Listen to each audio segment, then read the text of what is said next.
Obviamente el diablo es ciertamente la piedra filosofal de los alquimistas medievales. Indudablemente, cada persona tiene su propio diablo. El diablo, como se ha dicho, no es más que la reflexión del logois interior dentro de cada uno de nosotros. Eso es obvio. Tiene potestad sobre los cielos, sobre la tierra y sobre los infiernos.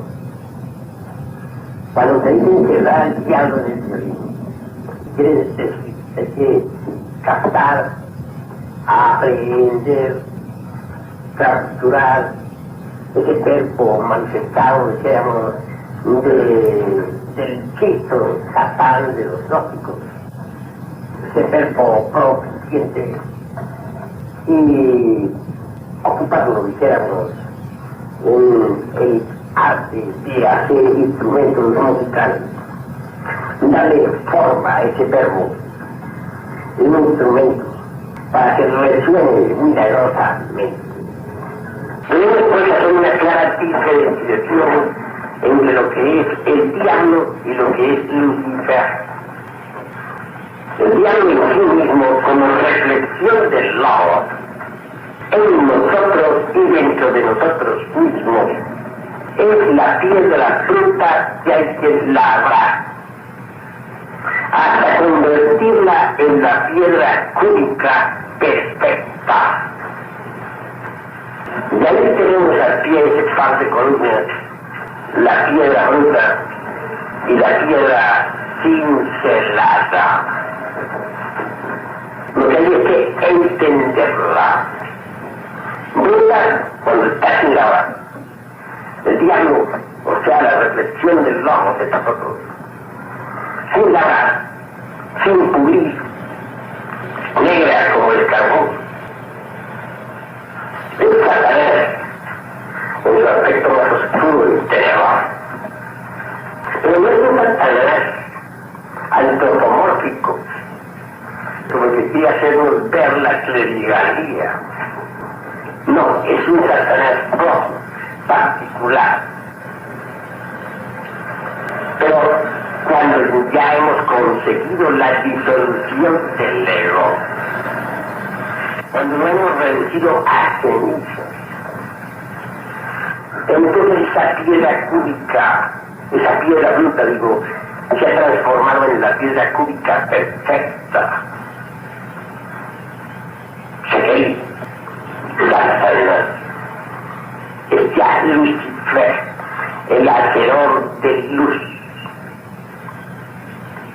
En otros tiempos, al hacedor de luz, a Lucifer, se le confundía con Venus, la estrella de la mañana. Y hasta el Apocalipsis de San Juan se dice que si vencieres te daré la estrella de la mañana. El Señor que sacó después de haber quemado pues sus elementos inhumanos en los mundos infiernos, ascendió a los cielos y se convirtió en la estrella de la mañana, en Vesper, el lucero vespertino. Así fue. El diablo transformado en Lucifer resplandeciente como el sol, tiene potestad sobre los cielos, sobre la tierra y sobre los infiernos. Príncipe de la luz, Señor de gloria, el arcángel más grandioso, el ministro del Logos solar. Si tomamos en los mundos supersensibles, o si dijéramos, invocamos en los mundos supersensibles a esa reflexión del Logos de cualquier persona que no ha disuelto el ego, venimos un Satanás negro como el carbón, pero vamos. Mas si tomamos o invocamos, dijéramos, el Satanás de alguien que sí disolvió el ego, con gran asombro nos encontraremos con un arcángel de la luz, con un Lucifer glorioso. Entonces tenemos que evidenciar que el tal Satanás es la piedra bruta desde la base.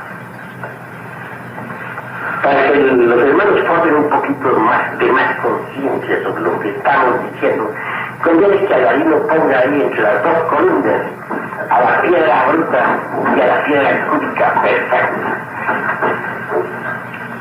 Ahí tenéis la piedra en bruto, ahí la piedra cúbica perfecta. En la piedra bruta hay que formar la piedra cúbica. Correcto. Ese es Satanás, que cada cual lleva adentro. El individuo que no ha murilado todavía su piedra filosofal, piedra en bruto, que Satanás es negro como el carbón, ostentando todas las aristas de nuestros defectos psicológicos. Pero cuando ya nosotros hemos labrado la piedra, ese Satanás se convierte entonces en la piedra cúbica perfecta. Es decir, cuando hemos disuelto el ego, se transforma en la piedra cúbica perfecta. Y de allí se tiene pues el esplendor y la gloria. Resulta bien interesante observar al diablo fuera del cuerpo físico. Espanta verlo negro como el carbón, con ese fuego tenebroso y arroja en el individuo que todavía no ha eliminado el ego. Su acción para verlo en que ya eliminó el ego, un arcángel glorioso, lleno de esplendor. Obviamente ese arcángel se convierte en el libertador. Ese porque de la fusión de ese arcángel con el alma humana, con el espíritu, con el ser en las palabras, resulta precisamente el arcángel. No está escrito esto en ningún libro de esoterismo. Hay mucha biblioteca y sin embargo no se ha hablado detenidamente. Y todos confunden al diablo con Lucifer. Y resulta que una cosa es la piedra bruta y otra cosa es la piedra cúbica perfecta. Continuando pues en nuestra discusión de esta noche, nos damos cuenta perfecta de que existe maravilla en el fondo de cada uno de nosotros. Pero claro, lo primero que necesitamos es eliminar los elementos inhumanos que cargamos dentro. Si observamos a todo hombre auténtico, descubrimos en él tres triángulos. El primero es el triángulo lógico. El segundo, podríamos llamarlo el triángulo ético. Y el tercero, está bien que lo llamemos el triángulo mágico. En cuanto al primero, el lógico, está constituido por los tres aspectos de la cábala hebraica. Keter es el anciano de los dichos, la bondad de las bondades, la misericordia de las misericordias, lo oculto de lo oculto. Es el punto matemático en el espacio inmenso, infinito, inalterable. Es obvio que él se desdobla a su vez en Choma, el Hijo, el Cristo cósmico. Se nos ha dicho que este está relacionado con todo el zodiaco. Y así es. Un ulterior desdoblamiento de Chomá da por resultado al Espíritu Santo, a Binah. Algunos cabalistas enfatizan en la idea de que Binah, el Espíritu Santo, es femenino. Tal aseveración resulta equivocada. Por entera claridad se ha dicho en la Divina Comedia que el Espíritu Santo es el esposo de la Madre Divina, Y es que el Espíritu Santo, el tercer lado, vida, se desdobla a su vez en su esposa, en la carne de los indostados. Así pues hay que saberlo entender. Muchos, al ver que el tercer logo se desdobla en la madre de la iniciaste, la cual tiene muchos nombres, han creído que el Espíritu Santo es femenino y se han equivocado. Él, repito, es masculino, pero al desdoblarse en ella se forma la primera pareja divina, inefable. El Elohim crea el Calif, el Inca o gran sacerdote, el Ruach, Elohim, que según Moisés lavaba las aguas en el principio del mundo. Es necesario que nosotros todos reflexionemos profundamente, que comprendamos todo esto a fondo. Él y ella están unidos en la piedra cúbica de Yesod. Esa piedra es el sexo. De la unión de él y de ella resulta dar el conocimiento práctico, perfecto, mediante el cual podemos nosotros autorrealizarnos íntimamente en todos los niveles del ser. Algunos autores cabalistas suponen que ese sefirot de dar, conocimiento o sapiencia, depende de la función o no del Choma masculino o Cristo cósmico, combinada, suponiéndolo exclusivamente femenino. Tal aseveración es absolutamente falsa, porque realmente el Espíritu Santo es masculino, solito, solo que al desdoblarse en final se forma la pareja perfecta. Si ella se une sexualmente en la piedra cúbica del Yesod, en la novena esfera, deviene el conocimiento tántrico, la iniciación tantra, los tantras, mediante los cuales es posible el desarrollo de la serpiente por la espina dorsal y la autorrealización íntima del ser. En nuestros estudios de Kabbalah necesitamos ser prácticos. Hay muchos autores, sí, maravillosos, pero cuando uno los lee se da cuenta de que no han vivido lo que escriben, no lo han experimentado en sí mismos y por eso se equivocan.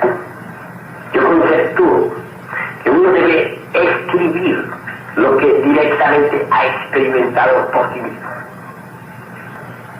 Así he procedido por mi parte. Así porque ese primer triángulo resulta trascendental. Mas el Padre, el Hijo y el Espíritu Santo son una unidad indivisible, existente por sí misma. Está más allá del cuerpo, de los afectos y de la mente. Es el ser. Y la razón de ser, es el mismo ser. La piedra cúbica de Yesod, situada en los órganos creados, es ciertamente aquella alma metálica que resulta de las transmutaciones sexuales. Podríamos denominarla el mercurio de la filosofía secreta, o para hablar de un lenguaje más sencillo, energía creadora. Ella en sí misma está alegorizada o simbolizada que está personificado, como ya lo he dicho, en el diablo. Cuando decimos que hay que trabajar con el diablo, no solo para integrarlo en un instrumento musical, sino aún más para transformarlo en un lucifer o hacedor de luz. Pues estamos refiriendo claramente al trabajo en la gran obra. Resulta interesante que sea allí, precisamente en la piedra cúbica del yeso, donde Shiva Shakti, o Sis e Isis, se unen sexualmente. Y es precisamente allí donde está el Sefirot de Ta, el conocimiento tántrico, sin el cual no es posible llegar a la autorrealización íntima del ser. En el Tíbet oriental, los monjes, monos, son radicales, motivo por el cual HPV, Elena Petronila Blavatsky, pensó de ellos que eran magos negros. Todos nosotros hemos repetido aquella equivocación y nos vemos en la necesidad de rectificar. No es porque los papas sean unos santos, no es mansas sobre ellos sí son magos negros, porque enseñan tantrismo negro. Pero los monos, aunque usen capaces rojo, no son negros, como equivocadamente supuso Blavatsky. Radical es lo que son. Si alguien, por ejemplo, entre los monos no quiere la autorrealización, sino lo hace con un tiempo para volver, por ejemplo, en la futura secta Rosa Raíz, o bien no desea jamás autorrealizarse, sino emanciparse sin autorrealización, pues lo consigue. Primero que todo se lleva al neófito a un lugar apartado. Se invocan todos aquellos elementos inhumanos que poseen. Por procedimientos de alta magia se les extrae desde el mundo hasta de lo apartado de la montaña que ellos se hacen visibles y tangibles físicamente. Intentan devorar al neófito, mas si este permanece sereno, no hay más que hacer. Ha salido triunfante. Sabe entonces que tiene que eliminarle los hijos y trabajar con él. Todos esos mantos son dos palabras y quedan desencarnados instantáneamente.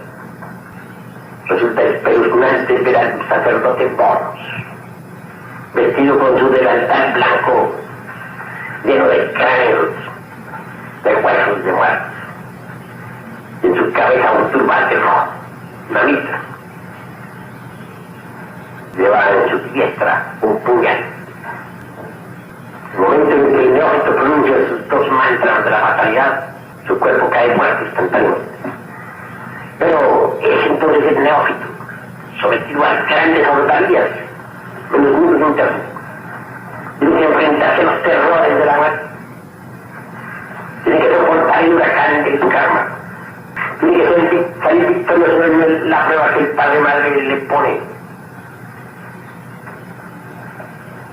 tiene que saber cerrar matrices, etc., a fin de poder entrar o renacer, dijéramos, en forma sobrehumana en cualquiera de esos reinos de los devas, ya desde la gran concentración, o en el de los cabellos largos, o en el de Amitabha Buda,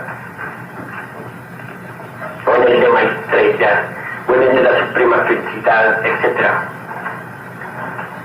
Y en esas regiones donde va a acabar de preparar para la liberación.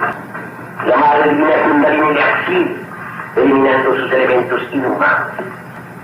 Y al fin consigue sumergirse entre el seno de la gran realidad. no como maestro autorrealizado, sino como un Buda elemental. Algunos se sumergen en ese estado para retornar en la futura sexta raza raíz, con el propósito de autorrealizarse. Otros sencillamente no quieren la maestría, sino emanciparse, y quedarán para siempre convertidos en elementales búdicos, y nada más.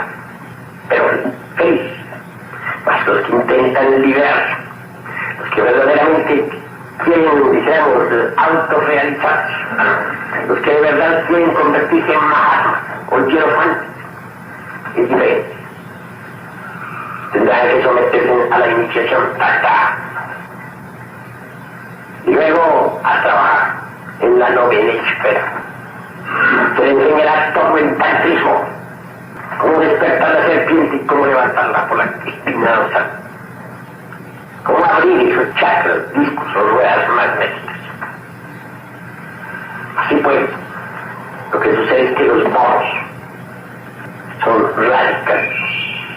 O se va a autorrealizar alguien o no se va a autorrealizar. Se va a liberar sin autorrealización o pretende liberarse a autorrealizar. Ante ellos tiene lo que definir, un sí o un no. Así todo es violencia, motivo por el cual el aspecto de la los juzgó considerándolos más negros. Pero cuando uno estudia el tantrismo de los monos, se da cuenta que es blanco, no negro, sino blanco. Transmutación del esperma en energía para conseguir la autorrealización a fondo. Es pues ahí en ese servicio de Chesota, donde está el conocimiento tánico, el mar de la cabra hebraica. Pero pasemos, hermanos, bajemos del triángulo logóico al triángulo del hijo. Este está formado por Chepet, o sea, el asma minerval, el uno. Por Budi, el alma espiritual, el femenino. El Jehová de la cabra hebraica. Por Tiferet, el alma humana. El hijo propiamente dicho. Es interesante, y yo lo pude vivenciar cuando me tocó trabajar en la esfera de Tiferet. Obviamente hubo primero antes de pasar por la exaltación. Dijéramos, en el Malkut de Venus, en el reino de los Clifos vencidos, o mundos atómicos, o infiernos atómicos, mejor dijera, vencidos. Había que eliminar allí muchos elementos inhumanos. Concluía la labor. Aquel que es perfecto, el Cristo cósmico, entró en mí y me sentí transformado. Y entonces a las madres que traían sus niños, les pedí. Y hablé con la parábola evangélica que dice: dejad que vengan los niños a mí, porque de ellos es el reino de los cielos. Aquí estaba pues de extática felicidad. Pero el niño, claro, él se marchó. Yo, como diferente, como alma humana, comprendí cuál había sido el objetivo de su manifestación. Es decir, el Cristo cósmico suele manifestarse a través del alma humana, de ese diferente de la cabra hebraica. Después, el triángulo del Hijo. Un triángulo maravilloso, formado por el atman budimana de la teosofía oriental. Pero el centro gravitacional del triángulo del Hijo es precisamente diferente. El alma humana, esa alma que sufre, que llora, que gime, que grita. Eso que nos hace a nosotros humanos, de verdad. Y es esto bastante interesante. En la práctica yo he podido vivenciar el triángulo del Hijo con su centro gravitacional indiferente. Es una tremenda realidad. Todo iniciado tarde o temprano debe ser ungido por el Padre. O ese que te echó vacilar, por esa estrella heroica, inmortal, indivisible y existente por sí misma. Cuando yo pude ser ungido, en instantes en que él lo ungía con el aceite puro, exclamó: este es mi hijo muy amado, y es lo que más he amado en el mundo. Buscadle a él. Y me viene a la memoria en este momento el caso del gran Gabriel Jesús, o Chichua Ben Pandirá, como se le llamaba en los antiguos tiempos. Felipe, aquel maestro experto en los estados de girada, le dijo: muéstranos al Padre. Y el gran Gabriel respondió: el que ha visto al Hijo ha visto al Padre. El triángulo del Hijo, Jehová, diferente, buenísimo con sus dos almas divinas y humanas para ser más claro. Es, dijéramos, el desdoblamiento del Padre, la manifestación del Padre. Continuando pues en el camino sobre el estudio del árbol de la vida, vemos cómo se desdobla aquel triángulo del Hijo en el triángulo mágico. Al triángulo del Hijo se le llama el triángulo ético. ¿Por qué? Porque allí conocemos nosotros el rigor de la ley. Y venimos a saber qué es lo bueno y lo malo. Y qué cosa es lo bueno de lo malo y lo malo de lo bueno. Resulta interesante el tercer triángulo, el triángulo mágico. Está formado por flecha, o sea, la mente, el cuerpo astral, yeso, el línea de salida o cuerpo etérico, o principio básico sexual de la vida universal. ¿Por qué se le llama el triángulo mágico? Porque indudablemente es en sus reinos de la mente y del astral y hasta de los grifos o mundos infernales donde uno tiene que ejercer la alta magia. Precisamente cabe aquí ilustrar esto con algo muy importante. Todos hemos oído hablar en el ocultismo sobre los aquelarres, sobre los zángaros y las brujas.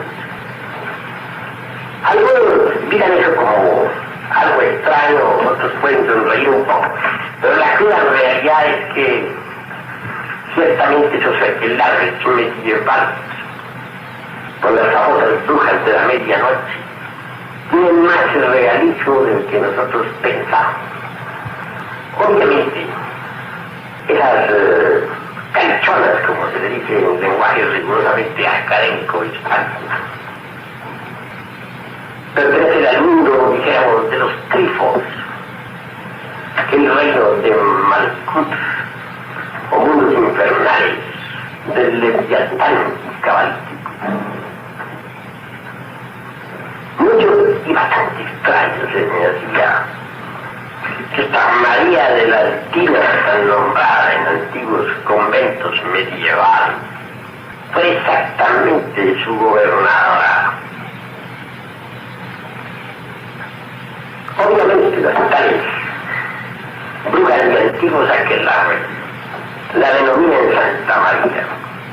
Y cuando yo investigaba en los mundos de los clifos sobre esa extraña criatura, cómo compartía su vida con tantos magos negros, cómo podía meterse entre tantos aquelarres, sin embargo, jamás le vi eso que podríamos llamar perversidad.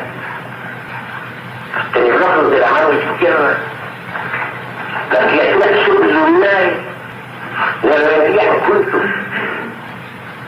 y consideraban a esa amarga especie de Hécate o Proserpina no como algo tenebroso, sino como una santa. Yo quise saber qué había de verdad en eso de la presunta santidad de una criatura que se mezclaba con las tinieblas, que figuraba en tantos aquelarres y monasterios de la Edad Media.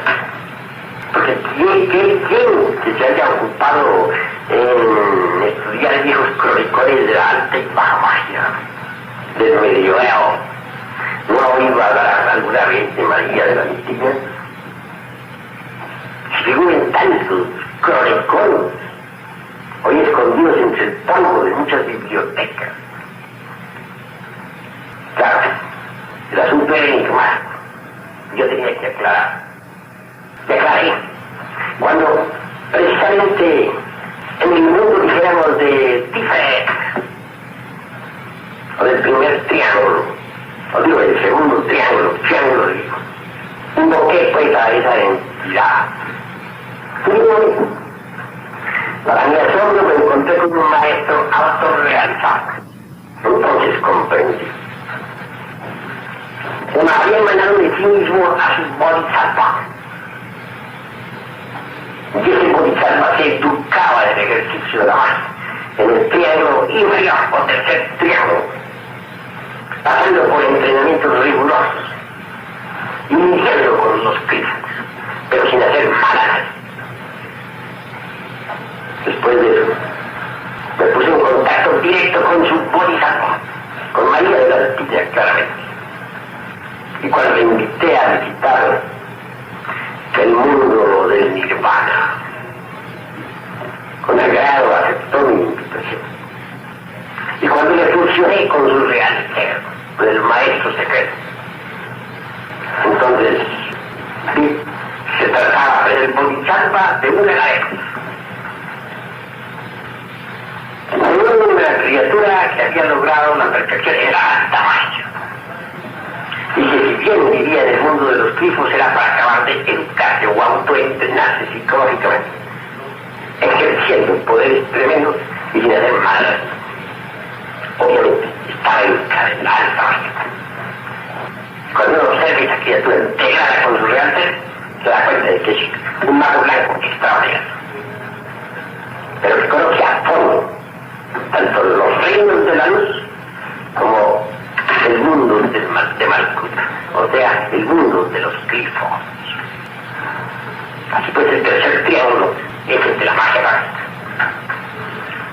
Cuesta un poco de trabajo que usted en el sendero pueda entender cómo se trabaja con el tercer triángulo, porque hay que dejar plazas de prejuicio para poder trabajar en el mundo de los glifos.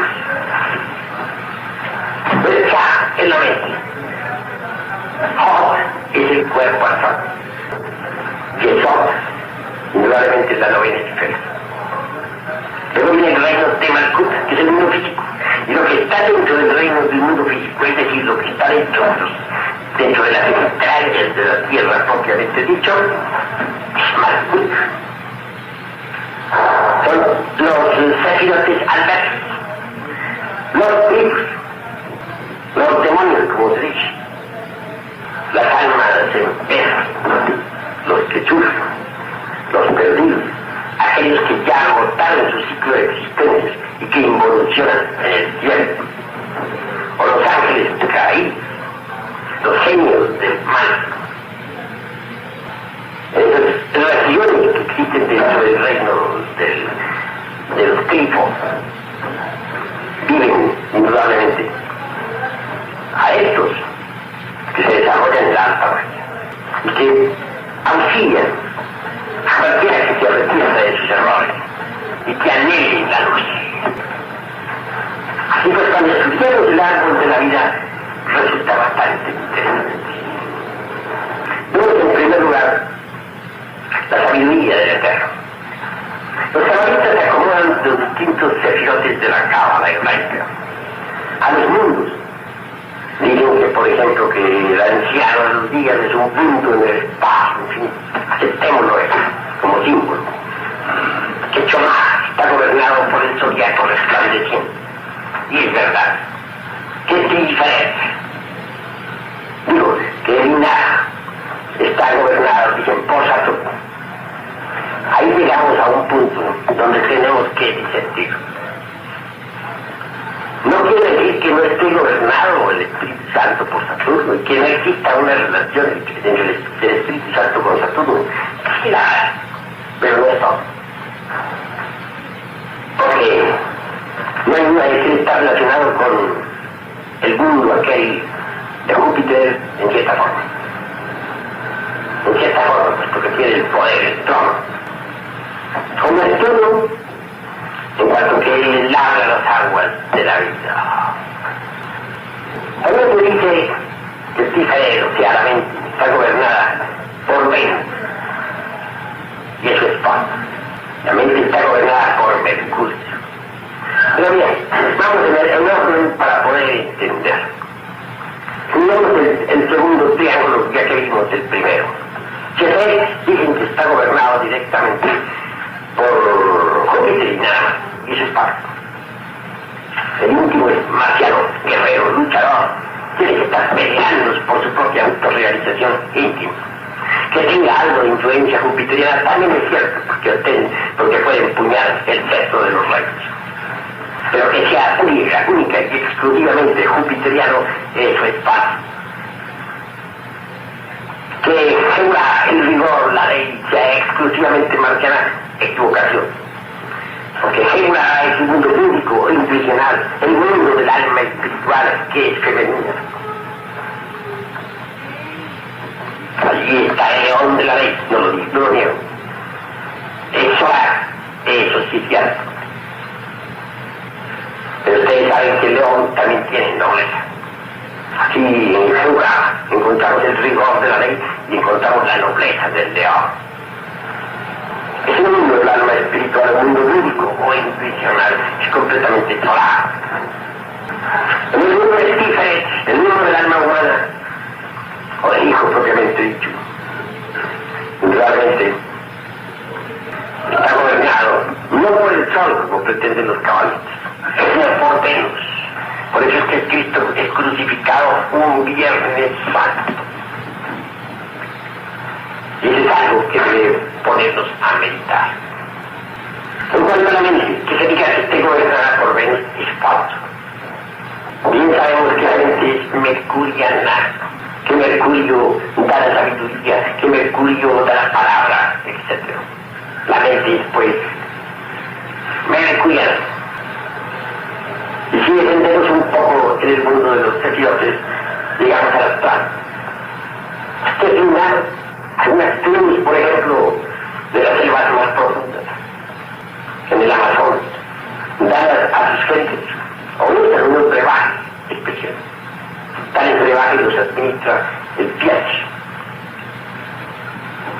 Por ejemplo, maneja lo que se llama el yaque. Lo combina con el guarumo. Cocina un yaque y guarumo en una olla. El neófito lo bebe cuando la luna está creciente. Entonces se produce el desdoblamiento. Porque saben muy bien los piachis o sacerdotes brujos de esas tribus que el astral está gobernado por la luna. Pero muchos cabalistas suponen que está gobernado por Mercurio y se equivocan. En cuanto al principio vital o asiento de la vida orgánica, en cuanto al servidor de Piezón, que tan relacionado está con los órganos creadores, obviamente es lunar, y esto no lo podemos negar. En el esoterismo gnóstico aparece una luz, una mujer, una virgen, una inefable divina, vestida con una túnica azul que simboliza a la noche, parada sobre la luz, que hay que saber entender.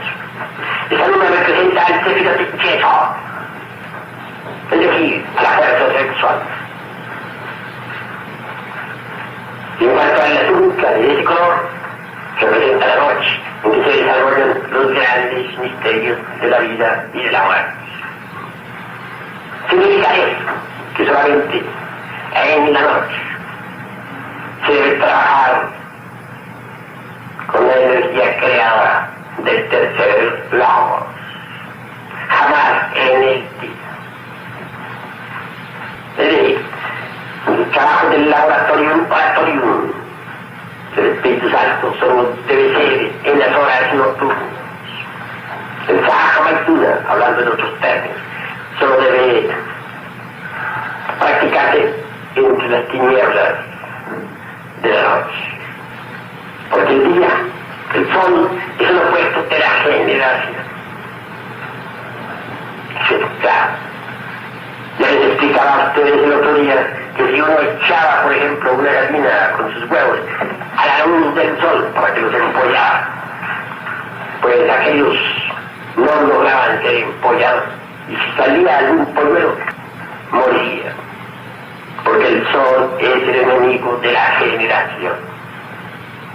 Quien quiera buscar la luz debe pedirle al lado que está detrás del sol, que nos ilumina en la noche profunda. Eso es obvio. En cuanto al sonido de Malkut, este es el mundo físico. Se dice que es un servidor caído, pero los mundos infiernos también pertenecen a Malkut. Eso es claro. En esos mundos infiernos tenemos nosotros que trabajar, separando las aguas superiores de las inferiores o infernales del Leviatán para que surja la vida. El genio ya lo dijo, que hay que separar las aguas superiores de las inferiores. ¿Cuáles son las aguas superiores? Las aguas superiores son el alma metálica del esperma sagrado, o sea, el mercurio de la filosofía secreta, que hay que separarlo de las inferiores, como mediante la transmutación de la energía sexual. Así es como se separan las aguas superiores, o sea, el alma del esperma, de las inferiores, el esperma vivo. ¿Para qué? Para que surja la vida. Porque las aguas superiores es el mercurio de la filosofía secreta. De ella sale todo.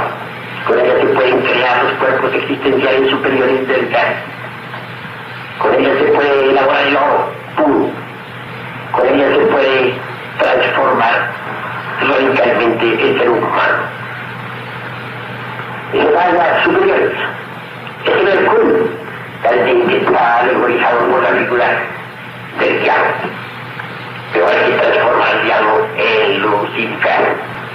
Hasta aquí mi plática de esta noche, mis queridos hermanos. Si hay alguno que tenga que preguntar algo, bien puede hacerlo con la más entera libertad. Quien quiera preguntar, puede preguntar. Y en la palabra, hermano Raco. Ustedes, clientes, niños o niñas, que fueron procreadas a la luz del sol, creen que tienen alguna cara especial. La cruda realidad es que por disposición de los órganos creadores, tal procreación se verifica en las tinieblas, porque es preciso el zoospermo que sale de nuestras glándulas sexuales. No sale iluminado por la luz del sol, sino discurre en tinieblas. En tinieblas se abre paso a través de la trompa de Falopio para encontrarse con el óvulo que desciende de la vesícula de grasa. Dentro de las tinieblas de la matriz se gesta. Pero ¿qué tal que ese zoospermo, en vez de salir protegido de nuestras glándulas sexuales por las tinieblas, pudiera discurrir a la luz del sol, destapado para que el sol lo bañara con su luz? ¿Qué tal que ese efecto no estuviera en las tinieblas, sino que estuviera el vientre de la mujer destapado para que el sol diera directamente al sexo. Es obvio que el fracaso sería un hecho. De manera que por disposición de los mismos órganos de la naturaleza, la fecundación se realiza siempre en tinieblas. Así también el sabio debe trabajar entre la oscuridad y el silencio augusto para poder un día llegar a la autorrealización íntima del ser. La noche, y eso es lo que nos indica aquella Virgen de la Inmaculada Concepción, parada sobre la luna y vestida con una túnica.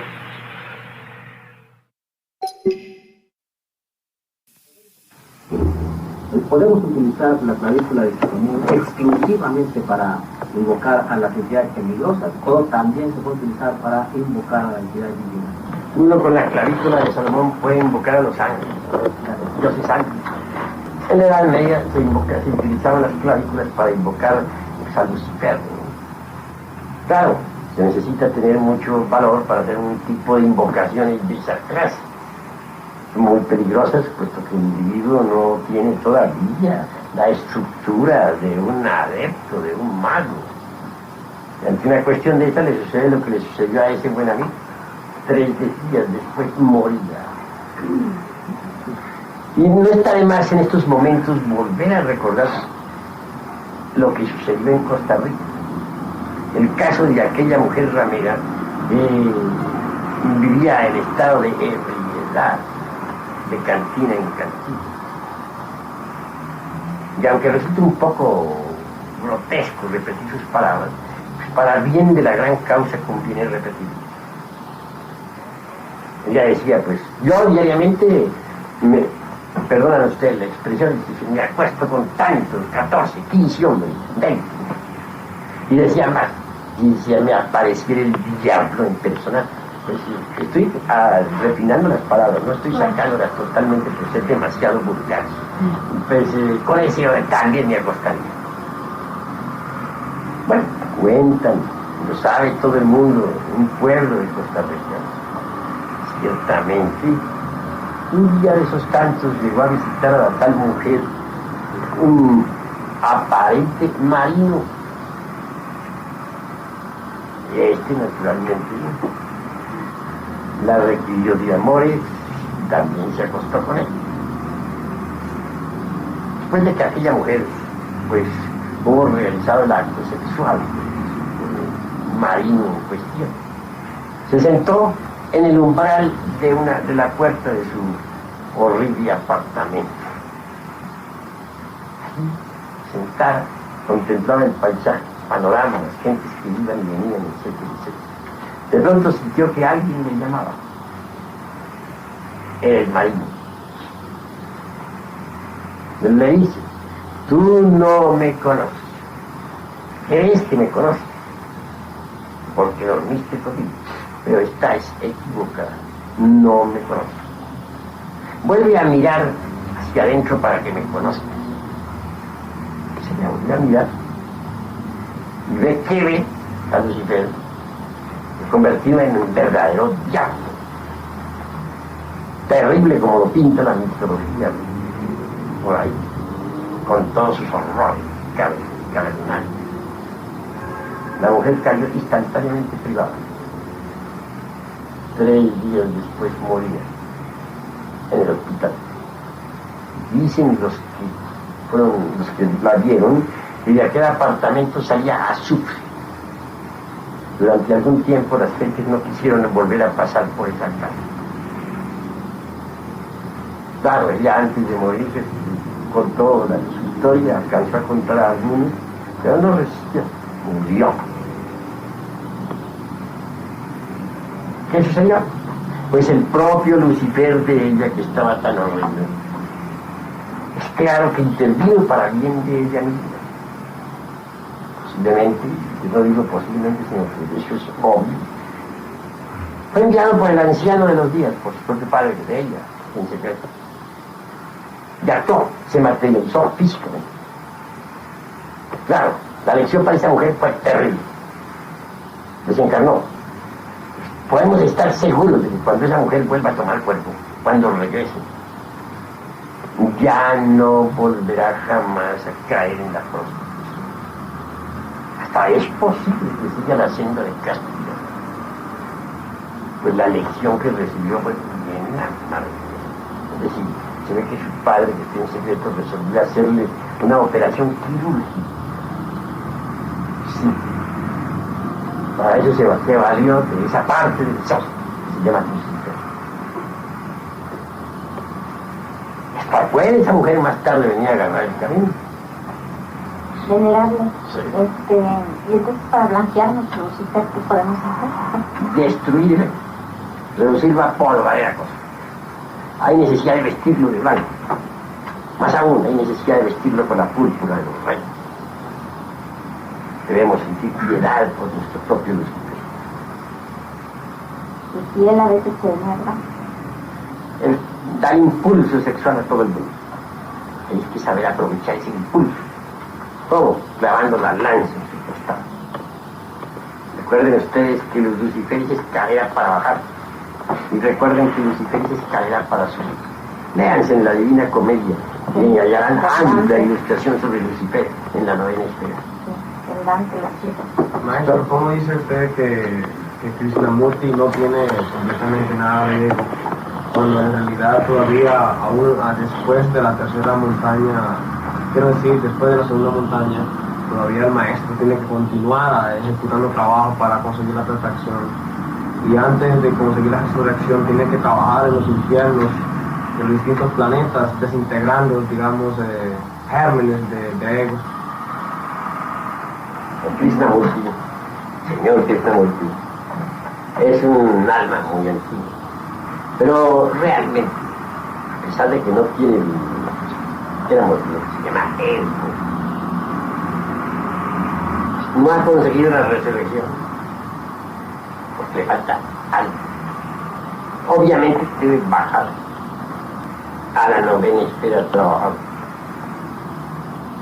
Claro que algo tiene que eliminar, que él desconoce. Pero si decimos que no tiene ego, que está limpio de ego, sí, es lo que es humanamente comprensible. Y más allá, todavía existen ciertos elementos que escapan, digamos, a la comprensión de todo, y que hay que integrar también. Venerable, A ver, allí va a preguntar. Señor maestro, volviendo al Génesis, yo una pregunta que se hizo anteriormente, se dice que después de la separación de los sexos, no todos cayeron. Esos grandes maestros que no habían caído, que siguieron su camino, sus salutaciones. Pero necesariamente todo maestro en un pasado más avanzado ha debido bajar.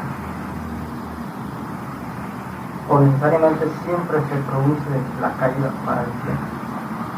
Pues así está en el Génesis, así está la revuelta de los ángeles. Pero hay que distinguir lo que es una caída de lo que es una bajada. Muchos confunden la bajada con la caída.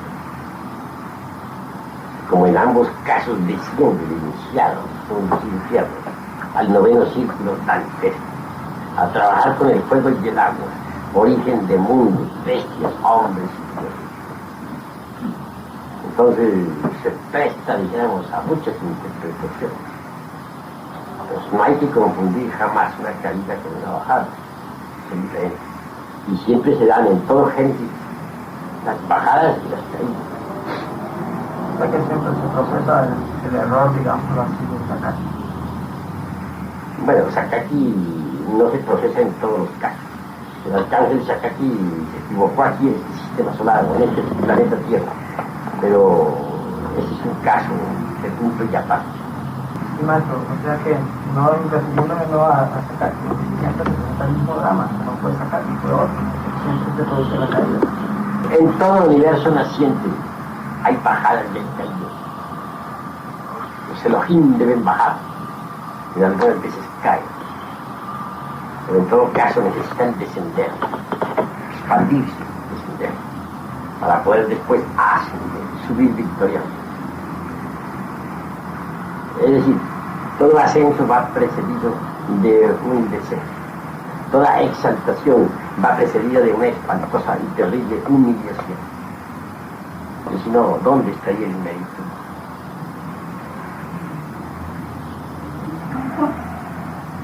Cuando un maestro que se mete en el supremo absoluto se convierte en una heroína. Pues yo no podría pensar que se pudiera sumergir, que se pudiera convertir en Elohim en el absoluto. Un Elohim tiene que, para poder sumergirse en el absoluto, primero tiene que ser Elohim y luego sumergirse. Antes, no. ¿Cómo dices? No, eso que yo le pregunté es que se convierte a Elohim. A Elohim es a Elohim. Y Elohim es Elohim. A Elohim es el eterno Padre cósmico común. La infinitud de todos los sustenta. El omnimisericordioso. El absoluto inefable. Y Elohim es la segunda unidad. La unidad manifestada. La hueste de los creadores de Elohim. La hueste de los andrógenos que crearon el universo. Etcétera, etcétera. O sea, el ejército de la palabra, el ejército de la voz, el verbo. Indudablemente el Elohim, que se sumerge entre el seno del eterno Padre Cósmico y entre el absoluto, recibe su verdadero nombre, que es el de Paramartasatya. Un Paramartasatya es algo inefable, algo imposible de comprender a simple vista. El Paramartasatya está más allá del bien y del mal, más allá de la personalidad, de la individualidad y del yo. Paramartasatya, transparente como el cristal, terriblemente divino. Son muy pocos los que logran convertirse en Paramartasatya. Maestro, volviendo al Lucifer, el Lucifer, como uno tiene que blanquearlo, ¿no? O sea, convertirlo en el brillante, ¿no? En un latón. Entonces, él mismo puede colaborar con uno para que uno lo convierta él en ese Lucifer exaltado. Pues para él colabora con la tentación.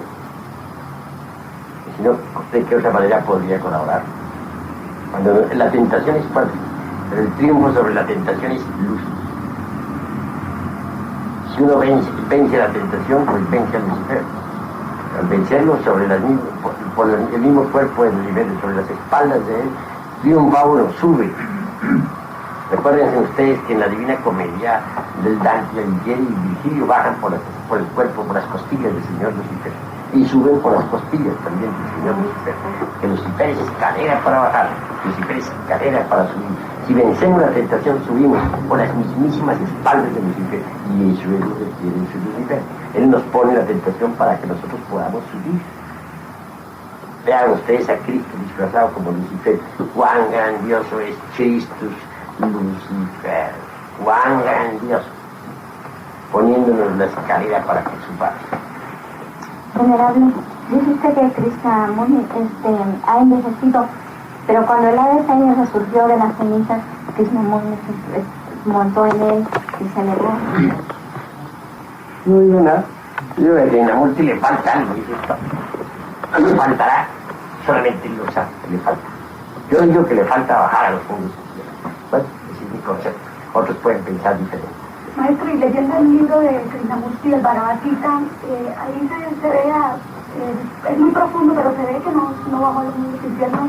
Y hablando con algunos adeptos en su sociedad, se ve que no trabajan con el tercer lobo, porque simplemente son abstemios y dicen que utilizan el sexo únicamente para procrear. O sea que si ellos siguen su enseñanza, quiere decir que él no trabajó en ese aspecto. La obra del Bhagavad Gita es una obra muy sabia. Tiene dos caras, la pública y la secreta. En la cara secreta, vemos nosotros perfectamente que está definido todos los trabajos de esotéricos. Ahí nos encontramos a Arjuna bajo la dirección de su dios interno, Krishna, peleando terriblemente contra sus parientes, lanza en mano, en el campo de batalla. Esto no es otra cosa sino la lucha contra los agregados psíquicos inhumanos que todos en nuestro interior cargamos. Sí, pues que cuando se habla de la danza y todo eso hay que saber entender. Krishna indudablemente es un gran avatar. Hay que establecer una diferenciación entre Krishna y Krishnamurti, son dos cosas diferentes. Pues sí, estamos hablando, ella me ha preguntado por Krishna y el Bhagavad Gita. Sí, una cosa, Krishnamurti es otra cosa, ¿no? Ya sabemos que el señor Krishnamurti vive actualmente en el río, en Estados Unidos, ¿no? ¿A quién te estás refiriendo? Bueno, maestro, sinceramente me estaba refiriendo al que el maestro estaba mencionando. Estoy hablando El que escribió el Bhagavad Gita. No, el que escribió el Bhagavad Gita es una cosa, es Krishna. Y Krishnamurti es otra cosa, punto y aparte. Maestro, ¿por qué es un delito lanzar la piedra filosofal más de 7 veces? Bueno, porque ya es exponer al Cristo a muchos pecados. De manera que se puede caer bajo maldición. A ver, hermano. Venerable maestro, cuando he trabajado con Lucifer, cuando vino Laimón para salir para el pastel o en Quina, y especialmente para conocer mis entidades indeseables en los 39 niveles de su consciente, me he encontrado con el hermano terrible. ¿Lo debo vencer o debo ser amigo del hermano terrible? Es vencerlo, y es vencerlo. Pero recuérdese que todo eso es simbólico. Recuérdense que lo que nos interesa a nosotros es prácticamente la muerte del mismo, del sí mismo. Mientras un hombre no pase por la muerte del ego, mientras no sea decapitado, pues obviamente marcha por el camino del error.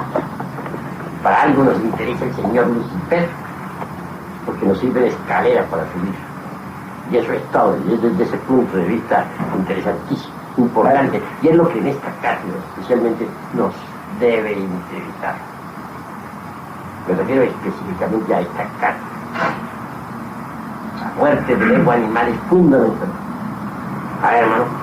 Bueno, maestro, volviendo a Génesis, ¿no? Y donde dice la Biblia que el hombre estaba solo, que la separación de los seres. Se produce un drama. La pregunta sería lo siguiente: existiendo el poder luciférico, ¿qué razón de ser tenía entonces el darle a la humanidad el órgano convertido? Eso fue necesario en una época, hubo errores de cálculo, es otra cosa. Obviamente que cada máquina volcánica capta determinados tipos de energía cósmica, que luego transforma y retransmite a las capas anteriores del organismo planetario en el que vivimos. Como quiera que en esa época lemúrica en que sucediera esto que tú estás preguntando, pues la Tierra no tenía estabilidad, la corteza geológica se estremecía, habían incesantes terremotos. Se consideró necesario pues, que esa máquina que sirve para transformar energía equivocadamente llamada hombre, pues fuera readaptada, y se le dio el abominable órgano contemplado. El resultado fue magnífico, se consiguió la estabilización de la corteza geológica, pero hubo error de cálculo en el gran ángel Sakaki, porque falló en los números transfinitos. Ese error de cálculo hizo que tuviera la humanidad ese órgano fundamental más allá de cierto tiempo normal. Es decir, se le fue la mano al arcángel Sakaki. Y el resultado fue que cuando desapareció el abominable órgano, debido a la intervención del arte físico-químico común, Serafín Ángel lo hizo. Quedarán siempre las malas consecuencias del abominable órgano fundamental en el organismo. Esas malas consecuencias son los agregados psíquicos inhumanos que todos nosotros en nuestro interior cargamos. Me refiero en forma enfática a los yoes, que personifican nuestros defectos. ¿Qué me decías, hermano? Podemos establecer que Lucifer es el propio instinto sexual. ¿El perro guía?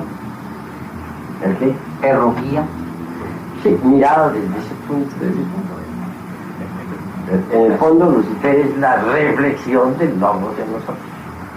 Quien da ese impulso, si logramos clavar la lanza a Lucifer, dominando el impulso sexual, pues subimos de grado en grado por el mismo cuerpo del señor Lucifer. Por eso les decía a ustedes en forma jocosa que si queremos verdaderamente llegar a la autorrealización íntima del ser, necesitamos tener por compadre al diablo. O sea que para realmente pulir el mandamiento de Roma hay que blanquear el latón. Pues el latón no se blanquea si no se refina el sacramento de la Iglesia de Roma.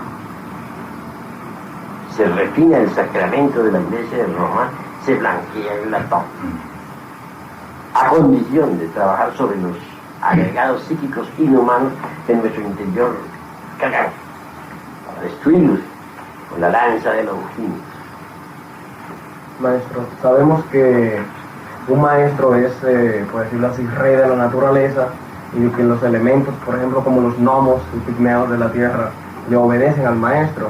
¿Cómo en tratar de arreglar esos problemas que existían en las capas de la tierra no se pudo hacer por medio de órdenes de los inefables maestros, ordenarle a los gnomos y pigmeos que ejecutaran el trabajo? Pues los maestros no son espíritus, trabajan con las leyes de la mismísima naturaleza, imitan a la naturaleza y con la naturaleza transforman a la naturaleza.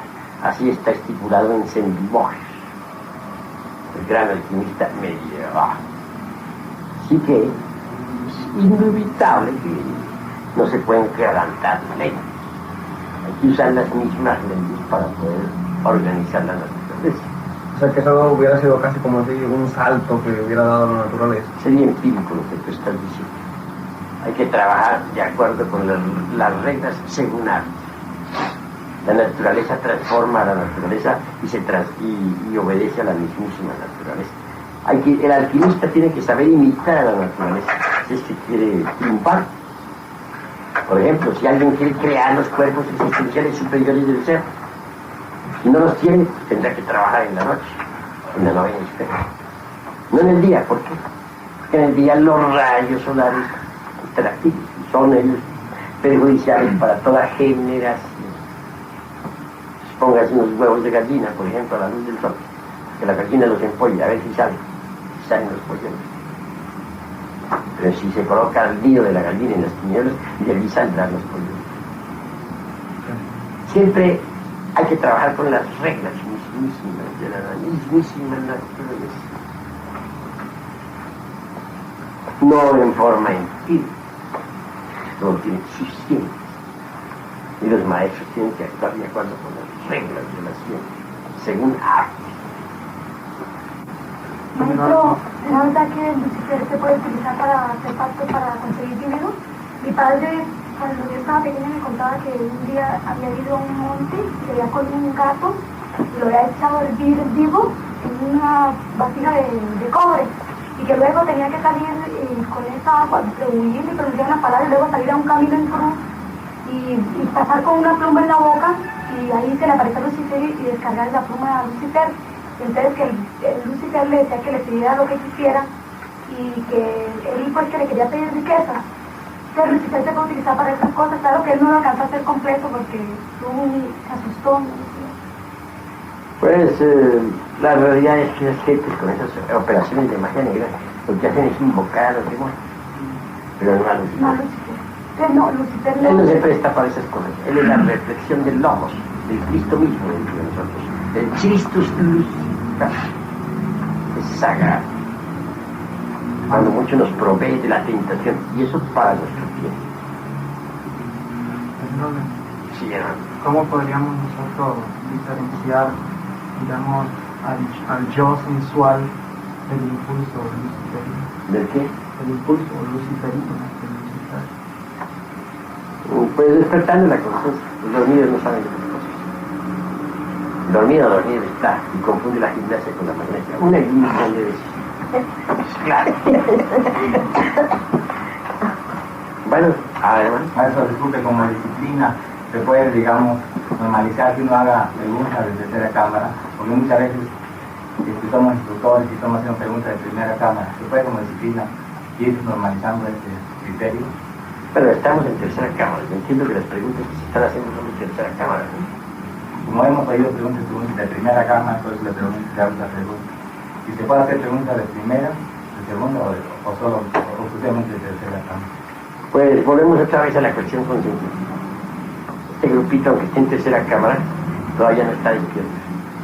Y entonces el maestro tiene que ser pues lo suficientemente comprensible como para poder dar la clase. Porque si no se convirtiera en un personaje, dijéramos, reaccionario, un personaje duro, todo, pues naturalmente no sería capaz de dar la clase. hay que tener, digamos, comprensión para con los estudiantes. Aunque sea la clase de tercera cámara, pues no todos logran comprender la totalidad y hay que tratar de bajar a su nivel para que ellos puedan entender. ¿Entendido? Ernesto, dice que Lucifer es escala para subir y bajarla.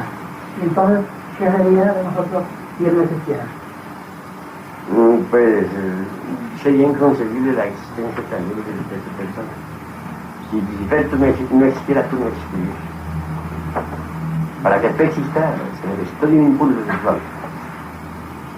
Lo que hizo que el padre y la madre tuyo te trajeran al mundo, te fabricaran ese cuerpo físico que actualmente tienes. De verdad que si Lucifer no existiera, no existiría esto. Ni existiría ninguno de los aquí. Esa es la cruda realidad de lo que es. Pero Lucifer no es un individuo aparte, como ese diablo que ponen los curas allá, un tenedor enorme y gobernando el universo. No. Lucifer es la reflexión del logos dentro de nosotros. Cada cual tiene su propio Lucifer. Creo que ya esta cátedra pues, ha concluido, vamos a hacer algunas curaciones, pero no me van a salir con un montón de curaciones porque no nos alcanzaría el tiempo. Un niñito que te iban a traer, una hermanita que, bueno, me habló de asuntos psíquicos, y eso como una excepción porque en tercera cámara no se quiere. El niñito que lo trae.